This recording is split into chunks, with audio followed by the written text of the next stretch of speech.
yamde jeeɗiɗi silmaji capantati woni Dakar lamorde Sénégal waktuji ɗiɗi fawi hen to Paris lamorde France. Amadou Barouba. tedduɓe heeɗiɓe RFI Fulfulde jamala wale mon bismilla mon e ley kabaruji ɗi hande ko alkamisa balɗe capantati goo lewru jeeɗiɗi ɓuuri hitande ujunnaje ɗiɗi nogas e joyyi ko ɓuuri tengtude kabaruji ɗi oɗo subaka.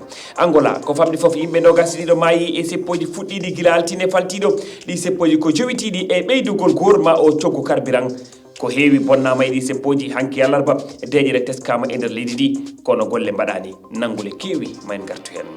Kuɗiyankoɓe senim e wallitiɓe kono Burkina Faso BDP en gujjata dabaji e janguji ɗiɓe mbaɗata e dow joomen jawdi ko ɗum holli cimtol fedde nde wona laamiyankore haɓore bonondaji waɗeteɗi e nder leyɗele ɗe waɗi ɗi dabaji gujjaɗi ina jeeye e nder diwanuji keeriɗi hono Bukani to Côte d'Ivoire to hirnangue towɗo to Ghana kadi.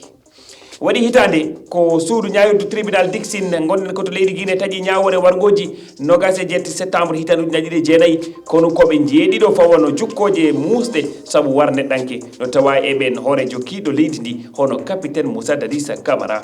Hitande timmi loriɓe fuɗɗama yoɓede hakkeji mabɓe capitaine Moussa Dadis Camara yafama o yalti leydi Guinée. Tedduɓe bisimilla moon